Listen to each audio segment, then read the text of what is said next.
The sun goes down, I know now that Marisyo pa mation, kaupod ikaw umadlaw manuumuran FMR lang gihapon, waray nga ibang pilion Linat pakinggan, turn up the music till the sun goes down May kaupod ka, hindi nakita kay Marisyo la o bumati na At ikaw lang aking paborito At ikaw lang lagi nakasama ko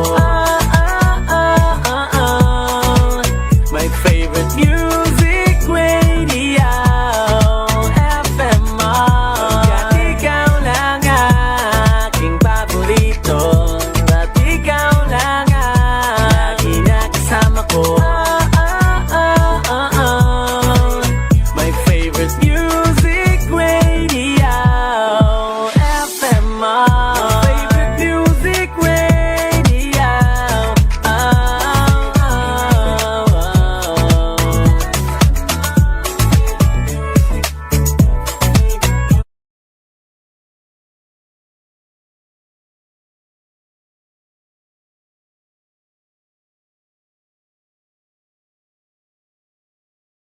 Alamin natin ang mga programa at aktibidades ng mga kinatawan sa pamumuno ni Speaker Ferdinand Martin FMR Romualdez, Kamara, House of the People. Tuwing Sabado, alas 6 hanggang alas 7 ng umaga at replays tuwing Linggo, alas 6 hanggang alas 7 ng gabi. Dito lang sa FMR Quezon 94.3, ang inyong favorite music radio. Please remain standing for a silent prayer and meditation.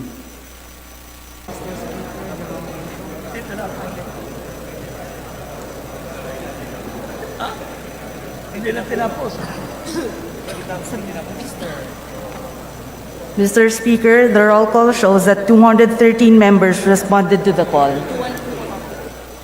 213. With 213 members responding to the call, the Chair declares the presence of the quorum. Floor Leader. Mr. Speaker, I move for the deferment of the approval of the journal of the previous session. Is there any objection?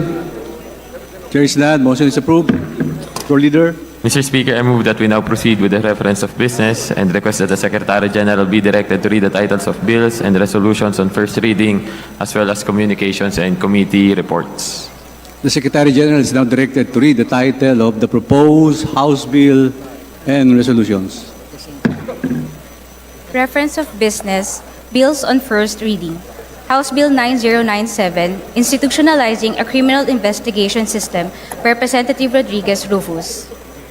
To the Committee on Justice. House Bill 9098, strengthening and modernizing the Bureau of Fire Protection, Representative Rodriguez Rufus. To the Committee on Public Order and Safety. House Bill 9099, establishing Philippine Heart Centers in Cagayan de Oro City for Mindanao, Representative Rodriguez Rufus. To the Committee on Health.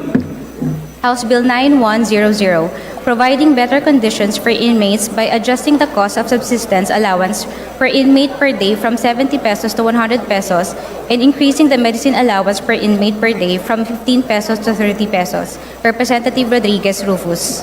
To the Committee on Justice. House Bill 9101, establishing a lung center of the Philippines in Cagayan de Oro City for Mindanao. Representative Rodriguez Rufus. To the Committee on Health. House Bill 9102, providing for the Magna Carta for public councilors. Representative Rodriguez Rufus. To the Committee on Civil Service and Professional Regulation. House Bill 9103, creating the National Diabetes Center and Foundation by Representative Rodriguez Rufus. To the Committee on Health. House Bill 9104, establishing National Kidney and Transplant Institutes in Cagayan de Oro City for Mindanao. Representative Rodriguez Rufus. Committee on Health.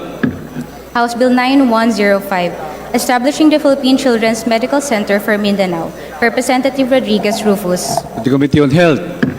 House Bill 9106, providing non-wage benefits for public school teachers. Representative Rodriguez Rufus. Committee on Basic Education and Culture.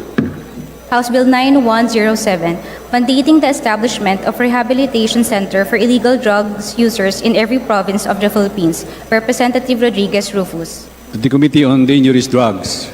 House Bill 9108, strengthening the legal staff of the DOJ, renaming it as the Office of the Chief State Counsel, by Representative Rodriguez Rufus. To the Committee on Justice.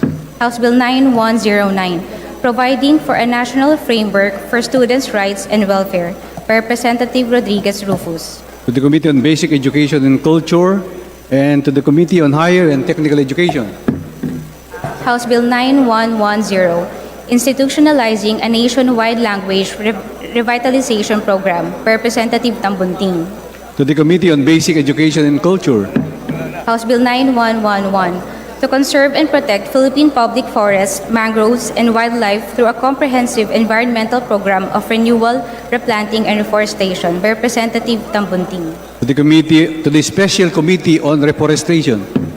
House Bill 9112, establishing a universal newborn hearing screening program for the prevention, early diagnosis, and intervention of hearing loss among children, by Representative Tambunting. Health. House Bill 9113, granting hazard pay to all public prosecutors in the Philippines during their incumbency, by Representative Tambunting. Committee on Justice. House Bill 9114, strengthening and rationalizing the regulatory capacity of the Bureau of Quarantine, renaming it to the Philippine Quarantine Authority, by Representative Bongalon. To the Committee on Health. House Bill 9115, providing for a Bill of Rights for air passengers, by Representative Bongalon. To the Committee on Transportation. House Bill 9116, establishing a framework for blue economy and promoting stewardship and sustainable development of coastal and marine ecosystems and resources. Representatives Tulfo Ralph Wendell, Tulfo Jocelyn, Tulfo Erwin, Yap Edvic, and Yap Eric. To the Committee on Economic Affairs. House Bill 9117, providing for the modernization of the judiciary. Representatives Tulfo Ralph Wendell, Tulfo Jocelyn, Tulfo Erwin, Yap Edvic, and Yap Eric. The Committee on Justice. House Bill 9118, institutionalizing the grant of a teaching supplies allowance for public school teachers. Representatives Tulfo Ralph Wendell, Tulfo Jocelyn, and Tulfo Erwin. To the Committee on Basic Education and Culture. House Bill numbers 9119 and 9120, establishing national high schools in Timpas, Panitan, and Bato, Panay in the province of Capiz. By Representative Ginto. To the Committee on Basic Education and Culture. House Bill 9121, establishing the Don Honorio Ventura State University System, by Representative Gonzales Aurelio. To the Committee on Higher and Technical Education. House Bill 9122, amending Section 450 of the Local Government Code to institutionalize the one city for every province and automatically convert capital towns of provinces without cities either as a component city, independent component city, or highly urbanized city, by Representative Legarda. To the Committee on Local Government. Resolutions. House Resolution 1278, congratulating and commending Filipino Representative Mark Jason Galauran of the 2nd District of Caloocan City, who bagged the silver medal in the 2023 International Powerlifting Federation World-Class and Equipped Sub-Junior and Junior Powerlifting Championships held last August 24, 2023 to September 3, 2023 in Romania. Representative Kahayon Uy. To the Committee on Youth and Sports Development. House Resolution 1279, congratulating and commending Filipino youth athlete Pierre Afan for winning the 2023 World Grappling Championship in Warsaw, Poland, held on August 22, 2023. Representative Teves. To the Committee on Youth and Sports Development. Messages from the Senate. Message dated September 11, 2023, informing the House of Representatives that on even date, the Senate passed Senate Bill 2200, in which it requests the concurrence of the House of Representatives. To the Committee on Public Accounts.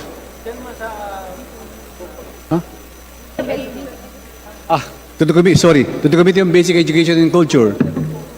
Message dated September 11, 2023, informing the House that on even date, the Senate passed Senate Bill 2243, in which it requests the concurrence of the House.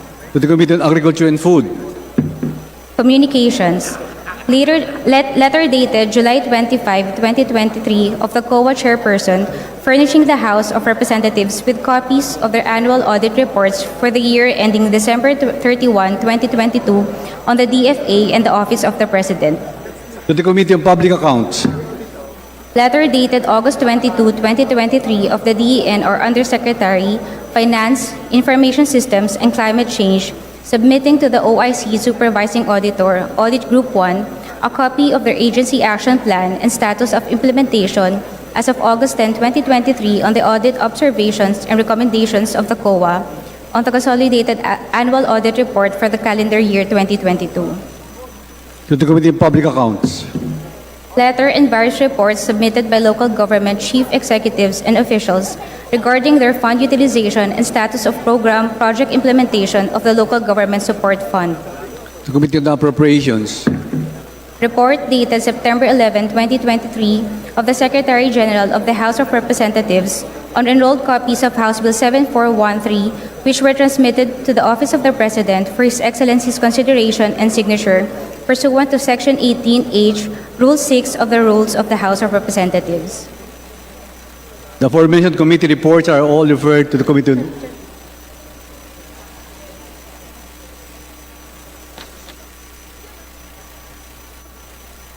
Jen, please. Committee Reports. Committee Report 752, submitted by the Special Committee on Nuclear Energy on House Resolution 1282. Committee Report 753, submitted by the Committees on Basic Education and Culture and Appropriations on House Bill 9128. Committee Report 754, submitted by the Committee on Basic Education and Culture on House Resolution 1285. Committee Reports number 755 and 756, submitted by the Committee on Youth and Sports Development on House Resolution numbers 1287 and 1288. The aforementioned committee reports are all referred to the Committee on Rules. The Majority Floor Leader. Mr. Speaker, before we proceed, I'd like to acknowledge the guest of Honorable Crispin Diego D. Remulla from the municipality of Indang, Cavite. They are Mayor Perfecto V. Pidel, Vice Mayor Samuel Rudil, Councilors Restituto Vejerano, Councilor Ferdy Papa, Councilor Nilo Telmo, Councilor Ave Kasyanan, Councilor Ronald Bernarte, Councilor Isel Borja, Councilor Ramil Herrera, Councilor Danilo Masangkay, SK President Kian Ferrer, and ABC President Marcelino Cruzada. I so move, Mr. Speaker. To the guests of Honorable Crispin Diego D. Remulla, welcome to the House of Representatives. Palakpakan po natin ang ating guest. Salamat po. Majority Floor Leader. Mr. Speaker, I would also like to acknowledge the guests of the Honorable Bong Teves, representative of TGP Party List, 2023 World Grappling Champion Fiera Afan, and Mr. Alvin Aguilar, President and founder of Universal Reality Combat Championship, President of the Wrestling Association of the Philippines. To the guests of Deputy Majority Leader Bong Teves, welcome to the House of the People. Palakpakan mo natin.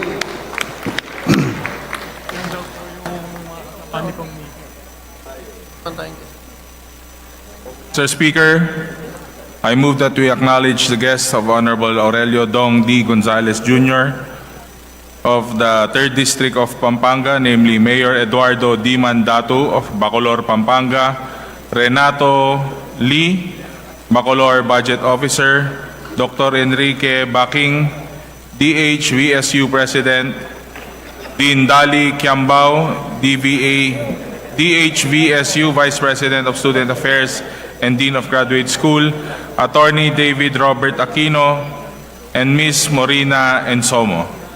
Thank you to my guests, Mayor Eduardo Di Mandato of Bacolor, Renato Lee, Bacolor Budget Officer, the President of Don Honorio Ventura State University, Dr. Enrique Baking, Dean Dali Kiambao of DABSU, Vice President for Student Affairs and Dean Graduate School, Attorney Robert David, the DABSU Dean School of Law, and Ms. Monina Ensomo. To my constituent and my kabalen, Malawas ko po, Kenny King House of Representatives. Palakpakan po natin ang ating bisita. Dakal pong salamat, Mayor. Majority Floor Leader. Mr. Speaker, moved for 1 minute suspension. Session suspended.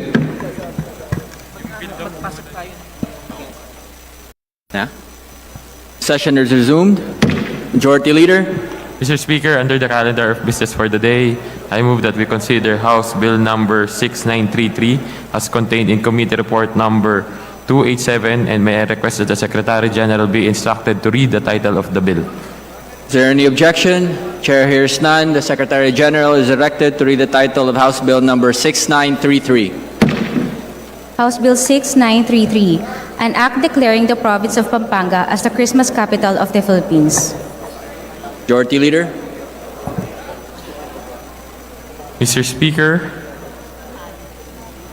I move that we recognize our Senior Deputy Speaker, Dong Gonzales, to begin sponsorship of the measure.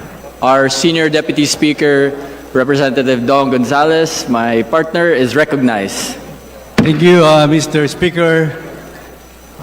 Fellow members of this August Chamber, ladies and gentlemen, a pleasant good afternoon to all of you. As what the song suggests by Jose Marichan, Christmas is the most wonderful time of the year.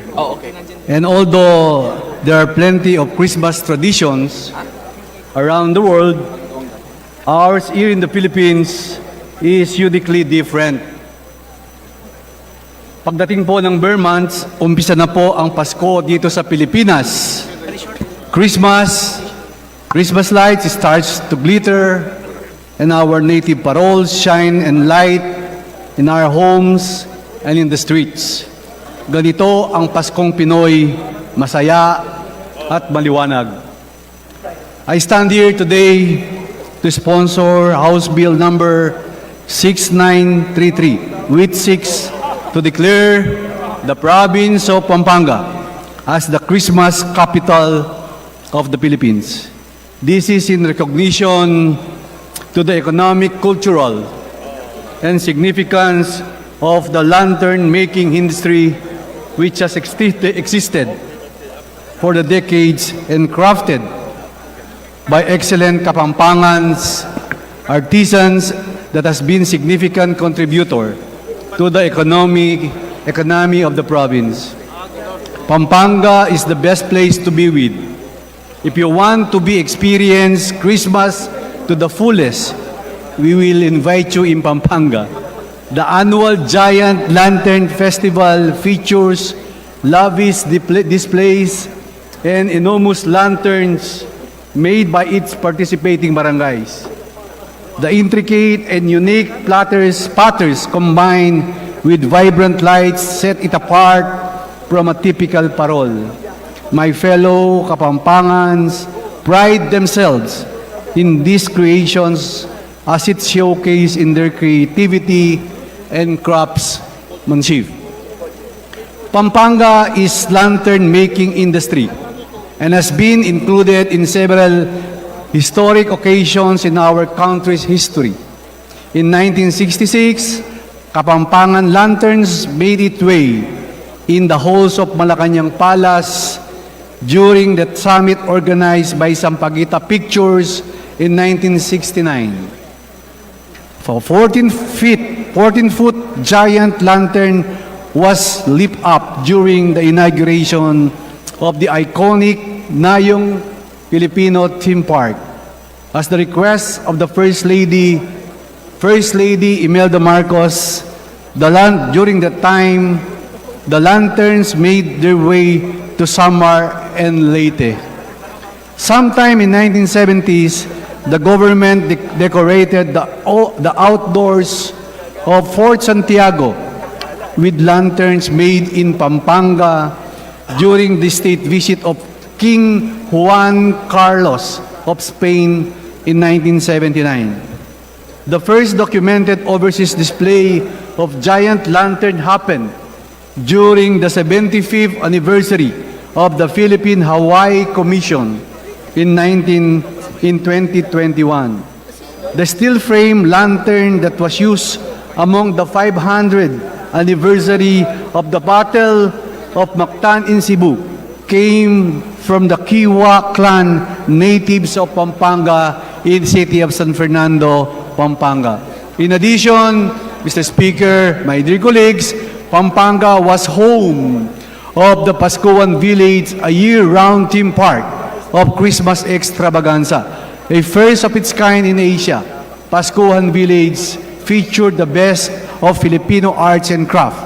In due recognition for this unique tradition, international media company CNN hailed the city of San Fernando as Asia's Christmas capital. Lahat tayo ay excited na ipagdiwang ang Pasko. Kung sana naman ako ay naglalambing sa inyong lahat, Mr. Speaker, my fellow House members, irigalo po natin ito sa ating bansa, lalo na sa aking mahal na lalawigan sa Pampanga, ang panukalang batas na ito. The passage of this bill is the highest recognition of our unique cultural identity and heritage. So on that note, Mr. Speaker, dakal salamat keng support tayo kening bill ko na ning maging the province of Pampanga to be the Christmas capital of the Philippines. Dakal salamat, maya pakitpadapon po kay kayungan. Thank you, distinguished sponsor. Majority Leader. Mr. Speaker, there being no member who wishes to interpolate the sponsor, I move that we terminate the period of sponsorship and debate. Is there any objection? Chair hears none. The period of sponsorship and debate is hereby closed. Majority Leader. Mr. Speaker, I move that we open the period of amendments. Is there any objection? Chair hears none. Motion is approved. Majority Leader. Mr. Speaker, there being no committee amendment nor individual amendment, I move that we close the period of amendments. Is there any objection? Chair hears none. The period of amendments is hereby closed. Majority Leader. Mr. Speaker, I move that we vote on second reading House Bill number 6933. There is a motion to approve House Bill number 6933 on second reading. All those in favor, please say aye. Aye. All those against, say nay. The ayes have it. House Bill number 6933 is hereby approved on second reading. Congratulations. Merry Christmas. Majority Leader. Mr. Speaker, I move that we suspend session for a few minutes. Session is suspended. Majority Leader.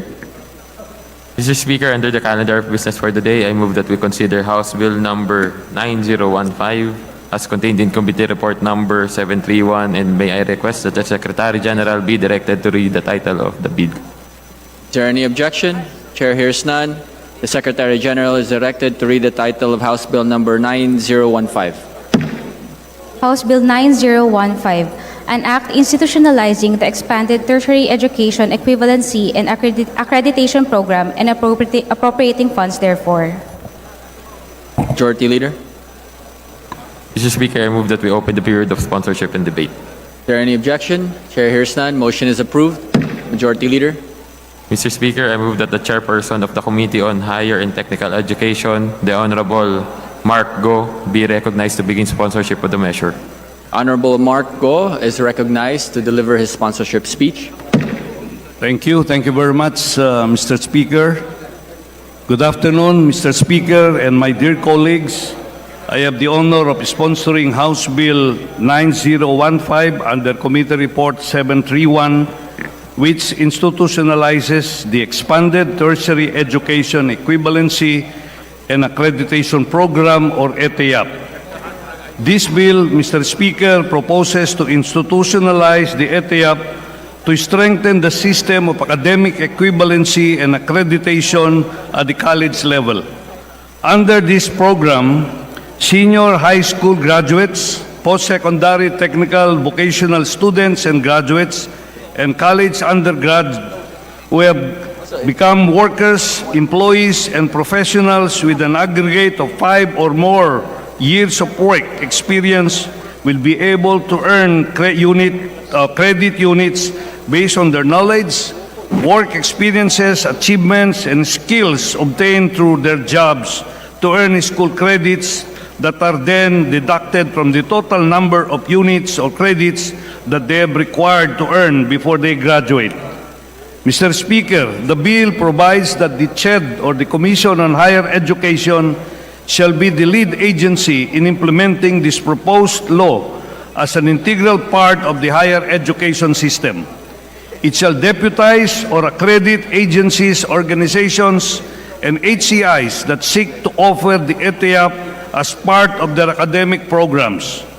Under this bill, Mr. Speaker, the Commission on Higher Education shall also certify, after a thorough evaluation, the pertinent work experiences, knowledge, attitude, values, and expertise acquired by workers, employees, and professionals from high-level, non-formal, and informal training towards the awarding of an appropriate academic degree. Mr. Speaker, we all know that the acquisition of knowledge and skills does not only take place within the confines of the classroom, but beyond that. We have enacted related laws on equivalency in higher and technical vocational education, such as the Ladderized Education Act, the Open Distance Learning Act, the Dual Training Act, and for basic education, the Alternative Learning System, or the ALS. It is high time, Mr. Speaker, that we also give access to educational opportunities to persons with proven competence so they can develop their full potentials and prepare them for higher value jobs required for attaining global competitiveness. Institutionalizing the ETIAP as an alternative learning program will be a big help to students who stop schooling to be able to earn a living, such as workers, employees, professionals, and other undergrad adults with acquired competencies to finally earn a degree through the recognition of their experience, knowledge, skills, and expertise obtained through their jobs, which shall be given equivalent school credits. This will also enable these individuals to harness their full potential so that they can further contribute to national development. For these reasons, Mr. Speaker and my esteemed colleagues, I urge you to support the passage of this measure. Again, thank you very much at magandang hapon po sa inyo lahat. Thank you very much. Majority Leader. Mr. Speaker, there being no member who wishes to interpolate the said sponsor, I move that we terminate the period of sponsorship and debate. Is there any objection? Chair hears none. Motion is approved. Majority Leader. Mr. Speaker, I move that we open the period of amendments. Is there any objection? Chair hears none. Motion is approved. Majority Leader. Mr. Speaker, there being no committee nor individual amendment, I move that we close the period of amendments. Is there any objection? Chair hears none. The period of amendments is hereby closed. Majority Leader. Mr. Speaker, I move that we vote on second reading House Bill number 9015. There is a motion to approve House Bill number 9015 on second reading. All those in favor, please say aye. Aye. All those against, say nay. The ayes have it. House Bill number 9015 is hereby approved on second reading. Thank you. Thank you very much, Mr. Speaker, Mr. Majority Leader. Thank you. Thank you. Majority Leader.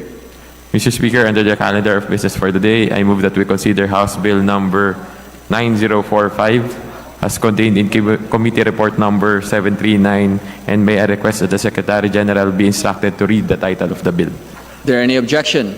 The Chair hears none. The Secretary General is directed to read the title of House Bill number 9045.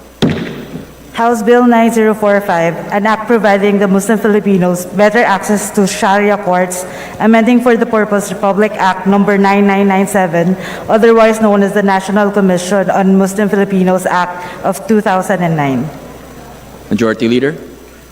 Mr. Speaker, I move that we open the period of sponsorship and debate. Is there any objection? Chair hears none. Motion is approved. Majority Leader. Mr. Speaker, I move that the chairperson of the Committee on Muslim Affairs, the Honorable Muhammad Khalid de Maporo, be recognized to begin sponsorship of the measure.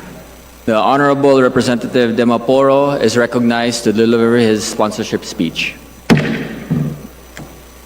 Auzu billahi minasyaitanir rahim. Bismillahirrahmanirrahim. Mr. Speaker, colleagues, greetings of peace. It is a privilege for me to present to the plenary Committee Report number 739, House Bill numbers 9045, titled An Act Amending Republic Act number 9997, otherwise known as the National Commission on Muslim Filipinos Act for 2009, to provide Muslim Filipinos better access to Sharia courts in its absence, appropriating funds therefore and for other purposes. The purpose of this bill is to provide better access to Sharia courts for Muslim Filipinos by allowing the NCMF to act as service providers for and in their behalf to process documents to the Sharia courts. In addition, this bill also seeks to enable the creation of a digital platform which will allow electronic processing of certain services of the Sharia courts. We have ensured that this bill will not encroach into the jurisdiction of the Supreme Court. Together with the Office of the Court Administrator, we placed a specific provision in Section 2 stating the provisions of this section shall not be construed as an impediment on the jurisdiction of the courts. We hope the day will come that the Muslim Filipino communities residing in the far north, such as Baguio, or those who have migrated to urban centers such as Metro Manila, Cebu City, or their periphery, or those scattered into the different non-BARM provinces in our country's different administrative regions, will no longer have to fly to Zamboanga City just to avail of a Sharia court. They can simply proceed to the nearest NCMF office and avail of this government service for the benefit of the Muslim Filipino. It is for this reason I earnestly request the support of the plenary for the approval of Committee Report number 739, House Bill number 9045 for better access to the Sharia courts. Thank you, Mr. Speaker, dear colleagues. Shukran. Thank you very much. Majority Leader. Mr. Speaker, there being no member who wishes to interpolate the said sponsor, I move that we terminate the period of sponsorship and debate. Is there any objection? Chair hears none. The period of sponsorship and debate is hereby closed. Majority Leader. Mr. Speaker, I move that we open the period of amendments. Is there any objection? Chair hears none. Motion is approved. Majority Leader. Mr. Speaker, there being no committee nor individual amendment, I move that we close the period of amendments. Is there any objection? Chair hears none. The period of amendments is hereby terminated. Majority Leader. Mr. Speaker, I move that we vote on second reading House Bill number 9045. There is a motion to approve House Bill number 9045 on second reading. All those in favor, please say aye. Aye. All those against, say nay. The ayes have it. House Bill number 9045 is hereby approved on second reading. Majority Leader. Mr. Speaker, before we proceed, we'd like to acknowledge the guests of Honorable Marlene B. Alonte, Representative Lone District of Biñan. They are Kyle Colas Jennerman, Catherine Dikit, Jonah Duruin, Mark Yanes, Attorney Dominic Havillana, and Attorney Lilin Havillana. To the guests of our Honorable Representative Len Alonte, welcome to the House of Representatives. Let's give them a round of applause. Thank you for your visit. Majority Leader. Mr. Speaker, under the calendar of business for the day, I move that we consider House Bill number 4641 as contained in Committee Report number 294, and may I request that the Secretary General be instructed to read the title of the bill. Is there any objection? Chair hears none. The Secretary General is directed to read the title of House Bill number 4641. House Bill 4641, an act declaring the city of General Santos as the tuna capital of the Philippines. Majority Leader. Mr. Speaker, I move that we open the period of sponsorship and debate. Is Is there any objection? Chair hears none. Motion is approved. Majority Leader. Mr. Speaker, I move that we recognize the representative from the Lone District of General Santos City, the Honorable Loreto B. Acharon, to begin sponsorship of the measure. The Honorable Representative Acharon is recognized. Please proceed. Thank you, Mr. Speaker. Mr. Speaker, my distinguished colleagues, good afternoon. It is my honor to sponsor House Bill number 4641 as contained in the committee report number 294, which is entitled An Act Declaring the City of General Santos as the Tuna Capital of the Philippines. Mr. Speaker, the Philippines is an archipelagic country with territorial waters. An exclusive economic zone covers a total area of 2.2 million square kilometers and boasts a coastline spanning 36,289 kilometers. This impressive coastline ranks the Philippines as having the fifth longest in the world, and it is blessed with abundant fisheries resources. Fishing has emerged as one of the main economic drivers in our country, contributing 12.70% to the total agricultural gross value added in 2021, equivalent to 248.47 million pesos.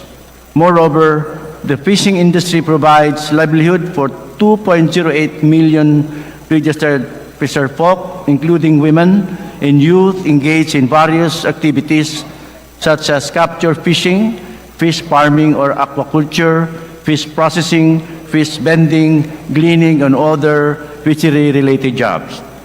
Notably, the city of General Santos is recognized as a major fishing hub in the country, with tuna being the primary commodity in both local and international trade. The General Santos City Fishport Complex plays a vital role in the East Asia growth area as a significant post-harvest infrastructure in the Mindanao region. Over the past decade, the GSPFC has consistently led in fish landing volumes, particularly of tuna and tuna-like fishes. Additionally, it houses 6 out of the 8 tuna canning plants and 12 out of 15 frozen tuna processors in the country. Presently, tuna industry in Jensen employs approximately 120,000 fish workers. Over the course of 40 years, the city of General Santos has gained renown for its tuna, hence the well-deserved title of Tuna Capital of the Philippines. With this in mind, I urge my fellow members in this esteemed chamber to lend their support for the swift passage of this bill. Thank you very much, Mr. Speaker, and my distinguished colleagues. Thank you very much. Majority Leader. Mr. Speaker, there being no member who wishes to interpolate the said sponsor, I move that we terminate the period of sponsorship and debate. Is there any objection? Chair hears none. The period of sponsorship and debate is hereby closed. Majority Leader. Mr. Speaker, I move that we open the period of amendments. Is there any objection? Chair hears none. Motion is approved.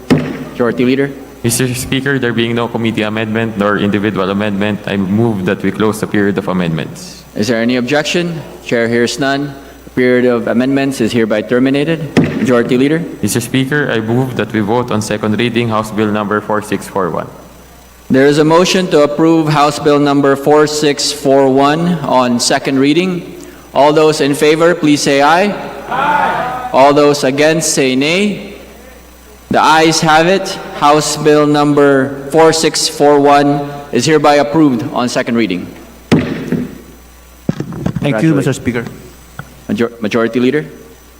Mr. Speaker, I move that we consider bills under the calendar of business for Thursday and Friday. Mr. Speaker, pursuant to our rules, allow me to put forth an omnibus motion for the consideration of the following House bills. House Bill number 9016 under Committee Report number 732, House Bill number 9018 under Committee Report number 734, House Bill number 9019 under Committee Report number 735, House Bill number 9037 under Committee Report number 738, House Bill number 9047 under Committee Report number 740, House Bill number 9048 Under Committee Report Number 741, House Bill Number 5911. Under Committee Report Number 742, House Bill Number 5659. Under Committee Report Number 743, House Bill Number 9049. Under Committee Report Number 744.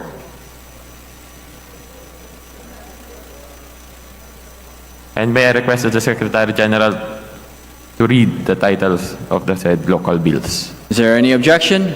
Chair hears none. The Secretary General is directed to read the aforementioned House bills. The title of the aforementioned House bills.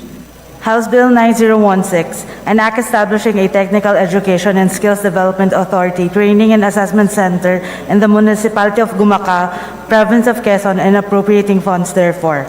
House Bill 9018, an act establishing a technical education and skills development authority, training and assessment center in the municipality of Labason, province of Zamboanga del Norte, and appropriating funds therefore.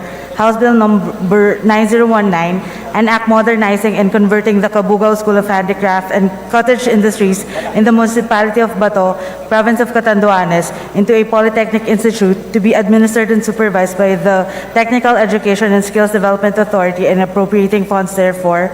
House Bill 9037, an act establishing a Technical Education and Skills Development Authority, Training and Assessment Center in the municipality of Don Carlos, province of Bukidnon, and appropriating funds therefore. House Bill 9047, an act converting the Extension Office of the Land Transportation Office in the municipality of Catanawan, province of Quezon, into a district office and appropriating funds therefore. House Bill 9048, an act upgrading the district office of the Land Transportation Office in the city of Digos, province of Davao del Sur, from Class D to Class C and appropriating funds therefore. House Bill 5911, an act converting the Sindangan Extension Office of the Land Transportation Office located in the municipality of Sindangan, province of Zamboanga del Norte, into a regular LTO office and appropriating funds therefore. House Bill 5659, an act establishing a district office of the Land Transportation Office in the municipality of San Miguel in the in the second district, province of Iloilo, and appropriating funds therefore. House Bill 9049, an act converting the district office of the Land Transportation Office in the municipality of Rosales, province of Pangasinan, into a Class A district office and appropriating funds therefore. Thank you very much. Majority Leader. Mr. Speaker, I move that we consider the respective explanatory notes as the sponsorship of the said measures. Is there any objection? Chair hears none. That motion of the Majority Leader is approved. Majority Leader. Mr. Speaker, there being no member who wishes to interpolate on the said local bills, I move that we terminate the period of sponsorship and debate. Is there any objection? Chair hears none. The period of sponsorship and debate is hereby terminated. Majority Leader. Mr. Speaker, I move that we open the period of amendments. Is there any objection? Chair hears none. Motion is approved. Majority Leader. Mr. Speaker, there being no committee nor individual amendments, I move that we terminate the period of amendments. Is there any objection? Chair hears none. The period of amendments is hereby terminated. Majority Leader. Mr. Speaker, I move that we vote on second reading the following House bills: 9016, 9018, 9019, 9037, 9047, 9048, 5911, 5659, and 9049. There is a motion to approve House Bills number 9016, 9018, 9019, 9037, 9047, 9048, 5911, 5659, and 9049 on second reading. All those in favor, please say aye. Aye. All those against, say nay. The ayes have it. House Bills number 9016, 9018, 9019, 9037, 9047, 9048, 5911, 5659, and 9049 is hereby approved on second reading. Majority Leader. Mr. Speaker, I move that we designate the following members to the Bicameral Conference Committee on the disagreeing provisions of House Bill number 8278 and Senate Bill number 2243 on revitalizing the salt industry. They are namely, first, Representative Wilfredo Mark M. Enverga, Joey Sarte Salceda, Ron P. Salo, Evgeny Vincente Bambi Emano, Representative Eddie Bong Plaza, Representative Robert Raymond M. Estrella, Representative Wilbert T. Lee. Is there any objection? Chair hears none. The motion of the Majority Leader is hereby approved. Majority Leader, Mr. Speaker, I move that we suspend session for a few minutes. session is suspended.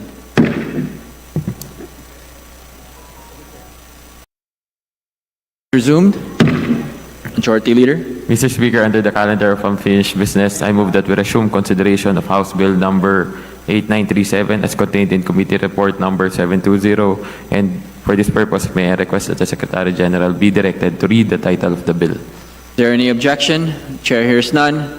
The Secretary General is directed to read the title of House Bill number 8937. House Bill 8937, an act enhancing the fiscal regime for the mining industry, amending for the purpose sections 34B and creating new sections 151A, 151B, 151C, and 151D, all under Republic Act number 8424, otherwise known as the National Internal Revenue Code of 1997, as amended. Majority Leader. Mr. Speaker, the parliamentary status of the bill is that it is in the period of sponsorship and debate. I move that the Vice Chairperson of the Committee on Ways and Means, the Honorable Micaela Swansing, be recognized. The Honorable Micaela Swansing is recognized. Thank you very much, Mr. Speaker. I am ready to receive questions from our distinguished colleagues. Thank you very much. Majority Leader. Mr. Speaker, I move that we recognize the gentleman from the 1st District of Albay, the Honorable Edsel C. Lagman, to continue with his interpellation. The Honorable Lagman is recognized. Thank you, Mr. Speaker.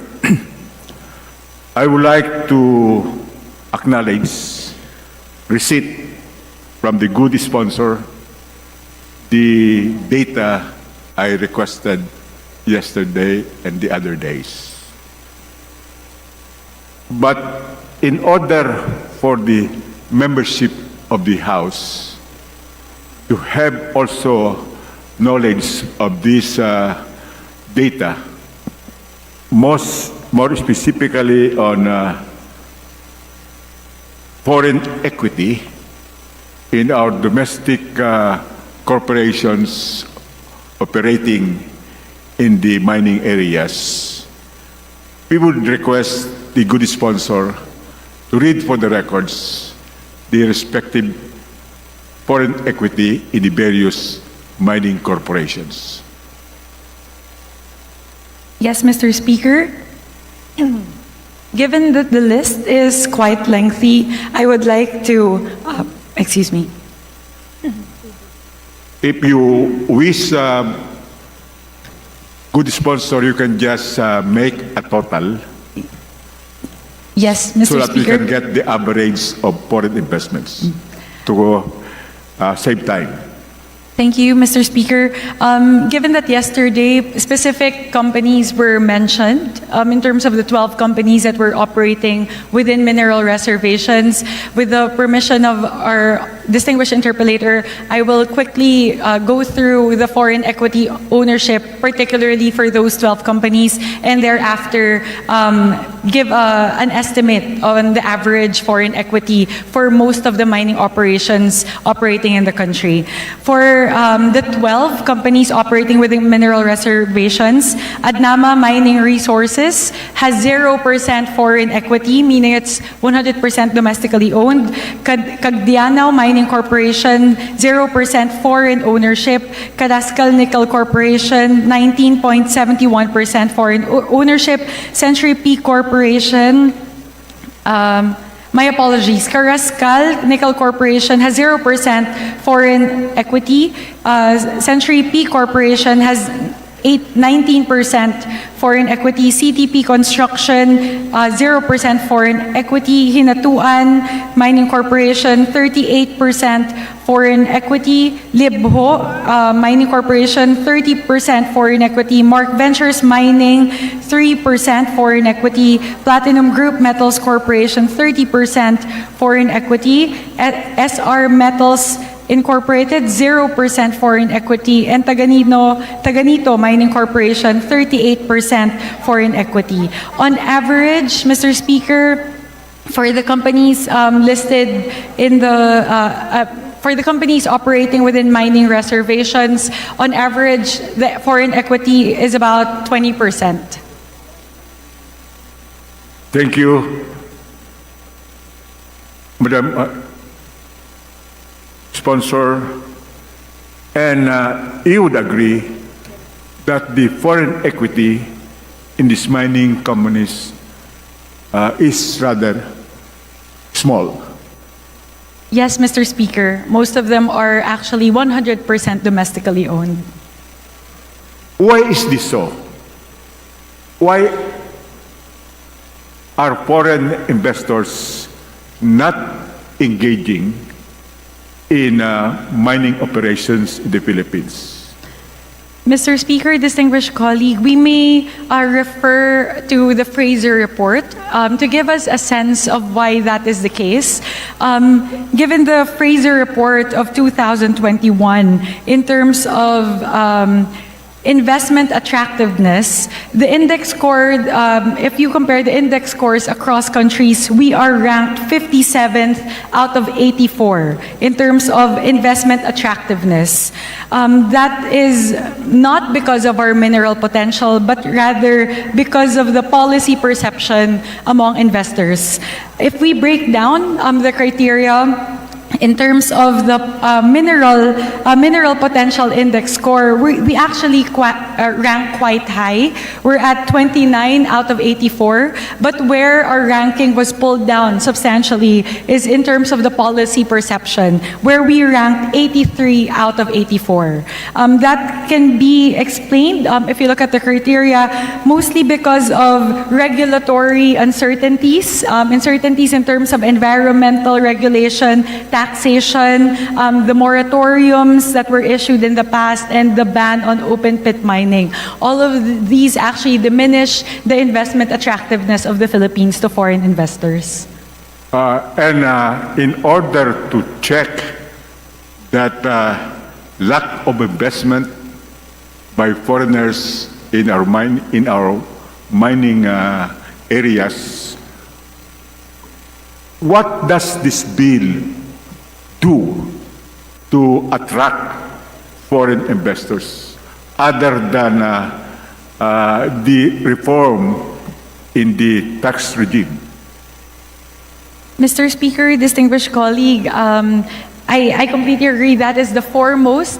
Even if you talk to the stakeholders in the mining industry, the biggest wish actually is to give them certainty in terms of what fiscal regime or regulatory framework will be put in place for the Philippines. But apart from that, there are also your bureaucratic procedures in terms of red tape that need to be addressed, just overall improvement of business climate for the mining industry, and as well as other factors such as infrastructure and socio-economic factors. I think, Mr. Speaker, good sponsor, that the principal factor is our mineral potential, because we rank rather at the bottom with respect to the most traded and mined minerals, which is copper and gold. Yesterday, the good sponsor agreed that taking everything equal, including the level and basis of royalty tax, an investor would engage in mining in countries which have sufficient deposit of mineral ore, so that its venture would be viable and the prospect of a good return is assured. Does the good sponsor confirm her agreement to this proposition? Yes, Mr. Speaker, I confirm that that was a statement that I made yesterday. Okay. Yesterday also, the good sponsor agreed that copper and gold are the most mined and traded minerals worldwide. Does the good sponsor confirm this? Mr. Speaker, just to clarify, the statement made yesterday was that copper and gold were the most resource-rich in the Philippines. In terms of the resources that we have, copper and gold are the top two in terms of our mineral resources. may we know what is the percentage of gold mining in the list of minerals being mined in the Philippines? Mr. Speaker, may I request for a 1-minute suspension just for me to pull the data. Session suspended. I hope the time is not the... Please proceed. Distinguished sponsor. Mr. Speaker, in terms of the contribution to the total metallic mineral production for the previous year, nickel, cobalt, mixed sulfides, scandium oxalate, altogether byproducts of nickel accounted for 46.57% of production. Gold came in second with 41% contribution, and copper came in third with a 10% contribution. The others, silver, chromite, and iron, altogether accounted for 1.46% of production. Well, I asked that question because the answer of the good sponsor is that we have made a major operation in copper and gold. Now, she said that 41% of the production comes from gold mining. May we know what is 41% in terms of tonnage? Mr. Speaker, for the year 2022, in terms of kilograms, that translated to a quantity of 14,670 kilograms of gold. 14,700 kilograms of gold. Since we usually refer to tonnage in the measurement of production, how many tonnage would that translate to?